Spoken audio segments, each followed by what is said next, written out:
If you felt the earth move early this morning, you were not alone. A minor earthquake rattled parts of the Mid-South just after about 3 this morning. It was just a continuation of a rumble. The small town of New Madrid undeniably has a unique charm, especially with its proximity to the stunning Mississippi River. However, recent discoveries by researchers have sent shockwaves around the globe. According to their findings, a new earthquake has hit New Madrid and its surrounding areas. Historically, New Madrid is infamous for being a seismic hotspot, particularly after the catastrophic 1811 earthquake. But the town has been relatively quiet for a long time, until now. Could this earthquake signal the beginning of more disasters? What implications does this alarming news have for the rest of the world? Stay tuned, because the information in this video will astonish you. New Madrid experienced a significant earthquake at exactly 3:19 a.m. on May 16, 2024. The quake, with a magnitude of 3.8, struck the northwest part of Tennessee. Around 2 o'clock that afternoon, the same magnitude 3.8 earthquake hit East Tennessee, specifically within the New Madrid seismic zone. Despite its strength, there were no reports of damage. The U.S. Geological Survey reported that the epicenter was near Ridgely, a small town about 80 miles north of Memphis. Tremors were felt more than 100 miles away, with light to moderate shaking experienced across Tennessee. People as far away as Mississippi and Illinois reported feeling the quake. The New Madrid fault zone is known for its seismic activity. However, recent studies have questioned whether this region can still produce the massive earthquakes that many fear. This latest earthquake serves as a stark reminder that the area remains seismically active and capable of significant quakes. To understand this better, let's take a step back in time to the last major event in New Madrid. On December 16, 1811, a powerful earthquake struck the small town of New Madrid in Missouri, USA. This earthquake was so intense that its tremors were felt as far away as Asheville, North Carolina. While there was no significant damage or loss of life, it was a terrifying experience for the residents who had never felt an earthquake before. A few days later, a local newspaper published a story from a witness. Though this might seem minor, it was remarkable because similar stories appeared in newspapers across the country, from New Orleans and Charleston in the south to Washington, Pittsburgh, Detroit, and New York in the north. The earthquake's reach was vast, spanning distances comparable to the distance from the UK to Greece. Nearly the entire country felt the tremors that night. The shaking didn't stop with just one quake. Strong earthquakes continued for almost 2 months, until February of the following year. People were desperate to understand where these tremors were coming from, but information traveled slowly back then. As news gradually spread from the inland areas to the big cities on the East Coast, it became clear that the closer the news came from the West, the more alarming the stories were. The most frightening reports came from the Mississippi Valley, in the newly acquired Louisiana Territory. The winter of 1811 and 1812 witnessed the most intense and terrifying series of earthquakes ever recorded in the United States. Over 2,000 quakes occurred, with some reaching magnitudes of 7 or more. These were the strongest earthquakes ever recorded in the United States, not along the West Coast, but right in the middle of the country near New Madrid. Surprisingly, over 200 years later, we still do not fully understand what caused these earthquakes. What we do know is that earthquakes usually occur due to plate tectonics. Massive plates of the Earth's crust bend and accumulate stress over time. When the stress becomes too intense, the rocks break and the plates snap back, releasing the stress suddenly and powerfully. In the United States, these shifting zones are mainly along the West Coast, which is why most of the country's earthquakes occur there. However, if we look at the history of the 19th and 20th centuries, we can see that strong earthquakes can also strike the middle of the North American plate. These internal plate earthquakes are less common, but do happen. Understanding these unusual events is crucial for the safety of people living in these areas, and because they challenge our conventional ideas about why earthquakes happen. This has led geologists to spend considerable time and effort studying places like New Madrid over the past few decades. They want to determine whether the earthquakes there were just rare events, or if they might occur regularly, like those at plate boundaries. Since the 1980s and 1990s, detailed studies have been conducted, revealing many small earthquakes, essentially tremors, each year in New Madrid. These small tremors may not always be felt, but they indicate that underground movements are ongoing. This situation is not unique to New Madrid. Although New Madrid is the most active and extensively studied, other places within the interior of the North American plate also show signs of seismic activity. For example, in 2011, a 5.8 magnitude earthquake in the Virginia seismic area caused significant financial damage. In 1886, a 7.3 magnitude quake devastated Charleston, resulting in many deaths and widespread destruction. The New Madrid earthquakes of 1811 and 1812 were as powerful as the 1906 San Francisco quake, the deadliest in U.S. history. Research into the New Madrid zone shows that significant earthquakes have occurred there regularly for over 2,000 years, with intervals ranging from 200 to 800 years. Based on this pattern, the United States Geological Survey, USGS, estimates a 25.5% to 40% chance of a magnitude 6 or higher earthquake hitting this area in the next 50 years. Additionally, they predict a 7% to 10% chance of a magnitude 7.5 or greater quake. These probabilities are quite high, especially considering the potential impact of such powerful earthquakes on the region and the broader eastern United States. Our understanding of the geological processes involved is still incomplete. Now let's consider the consequences of this recent earthquake for the inhabitants of the New Madrid area. The 2024 New Madrid earthquake did not cause any damage or injuries, but to understand the potential impact of such a quake, we need to revisit the disastrous 1811 earthquake. The frightening events of December 16, 1811, highlight what many people in the northern Mississippi Valley experienced at that time. This was just the beginning of a long and challenging period. In addition to many smaller tremors, there were 2 more massive quakes, as strong or even stronger than the first one. This series of events is remarkable because it involved several large earthquakes occurring one after another, caused by a complex system of faults underground. The second major quake struck on January 23, 1812, and the last, most powerful one hit on February 7, 1812. This final quake, estimated to be between 7.5 and 7.8 in magnitude, occurred at the center of the New Madrid seismic zone, triggered by the interaction between 2 major faults. Unlike the others, this quake occurred along a thrust fault, leading to catastrophic impacts on the Mississippi River.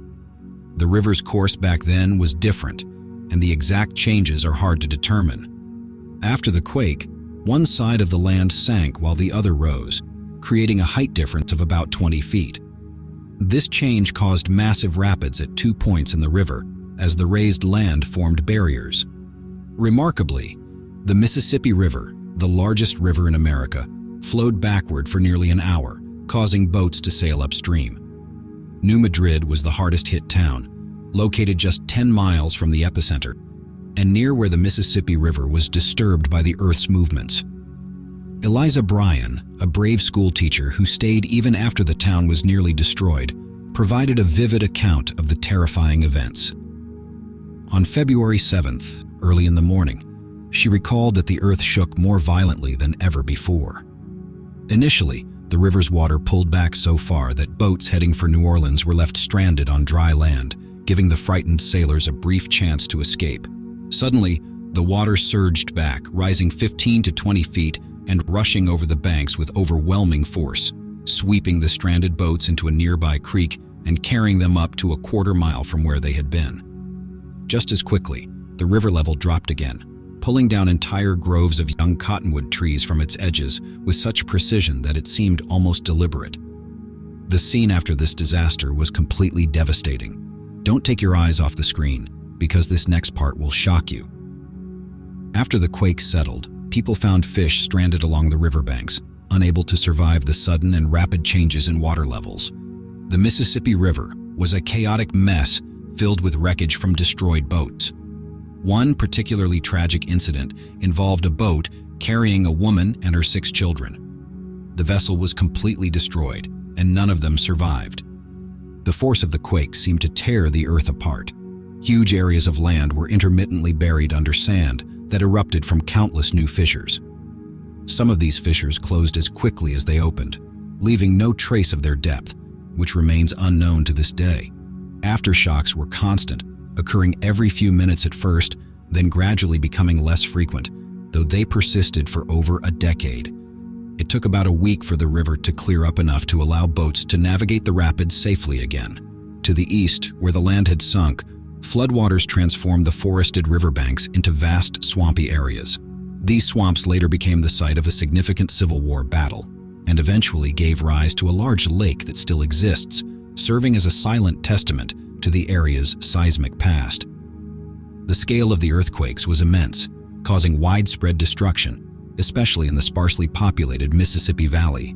However, their impact was felt far and wide, with tremors reaching as far as Charleston, South Carolina, over 500 miles away, where they were strong enough to damage buildings. The severity of these quakes led to Congress passing the first disaster relief bill. However, the bill proved ineffective and resulted in widespread speculation and fraud, providing little real aid to those affected. Despite the severity and widespread impact of these events, the collective memory of the quakes faded quickly. 50 years later, the New Madrid earthquakes were almost forgotten, with their history only gradually being uncovered in the latter half of the 20th century. Although the recent New Madrid earthquake didn't cause any major damage, researchers and earthquake enthusiasts are curious about what would happen if a quake as powerful as the one in 1811 occurred today. What kind of destruction could such an earthquake cause? Let's find out. The ground beneath New Madrid and the Mississippi Valley plays a crucial role in understanding the potential impact of a major earthquake today. Even before considering factors like building structures or population density, the natural land itself makes earthquakes more dangerous. Let's start by examining the ground itself. Imagine a vast pit of sand that extends deep into the earth under the Mississippi floodplain. This sand wasn't always there. It was brought by two main forces. The first force is the Mississippi River. Rivers start in high places like mountains and flow down to lower areas, carrying sand, small rocks, and mud. Over thousands of years, the river twists and turns, depositing these materials and building up the floodplain. The Mississippi River Delta is a prime example of this process. In the event of a major seismic upheaval, the loose, unconsolidated nature of the sedimentary substrate in the Mississippi Valley can worsen the impact of the earthquake. Unlike regions with solid bedrock, where seismic waves behave differently, the loose sediment under the Mississippi Valley tends to amplify and prolong the tremors. Today, the Mississippi River Delta area is home to over 1 million people, including the city of New Orleans. But 4,000 years ago, this vast area was just forming from the sediment carried by the river. The second force shaping the region is the ocean. Around 80 million years ago, much of what is now the southern United States was underwater, especially near Memphis and New Madrid. This land has undergone significant changes, having once been part of a mountain range and later becoming a deep underwater basin. Layers of sand and clay settled in the basin over time, creating an expansive reservoir similar to a colossal sand pit beneath bustling urban centers like Memphis. Instead of solid bedrock, the area consists of thick layers of loose, moisture-laden sand and mud, extending to depths of about 3,280 feet. This geological configuration presents both advantages and vulnerabilities. The stratified layers of sand and clay act as a natural reservoir, akin to large underground water tanks that store vast amounts of fresh water. This underground water source is crucial for Memphis, providing clean drinking water for about 1/3 of its residents. However, this water also poses significant problems during an earthquake. During an earthquake, the loose soil deep underground behaves like a collection of tiny separate beads moving around individually. This makes the soil react more strongly to tremors compared to solid rock. The situation worsens when the soil is saturated with water. Imagine shaking a container filled with loose items. Everything inside settles more tightly, becoming denser. When an earthquake shakes wet soil, the small spaces between the soil particles, usually filled with air, are instead filled with water that can't escape quickly. This causes the soil to behave more like a liquid, leading to a phenomenon known as liquefaction, which can result in severe ground instability and significant damage to structures above. Understanding this complex geological makeup is crucial in assessing the potential impact of a major earthquake in the New Madrid and Mississippi Valley areas today. This trapped water increases what's known as pore pressure, reducing the contact and grip between soil grains. During strong earthquakes, particularly those measuring 5.5 or higher on the Richter scale, the soil grains can move apart, behaving more like a thick fluid than solid earth. This phenomenon, called soil liquefaction, transforms solid ground into something akin to quicksand, causing significant damage to any structure on it. But how does this quicksand impact the overall damage caused by the earthquake? Due to soil liquefaction, buildings and other heavy structures may sink or tilt, underground utilities can rise and break, and the very foundations of roads, bridges, and dams can fail, leading to landslides and sinking land. This poses a significant risk because even if a building withstands the earthquake's force, the collapse of the ground beneath it can still lead to destruction. Soil liquefaction is not rare and has been observed in most major earthquakes worldwide. However, the New Madrid earthquakes are notably infamous for the widespread and intense liquefaction they induced. Historical accounts often describe water and sand erupting from the ground. These occurrences, known as sand blows, happen when pressure below the surface forces the liquefied mixture of water and sand up through cracks, forming deposits that create round or oval mounds. Given New Madrid's history, do you believe this recent earthquake could trigger a series of catastrophic events? Or will the outcome be different this time? Let us know in the comments section. We hope you found this video informative. If you did, please consider liking, sharing, and subscribing to our channel. Thank you for watching.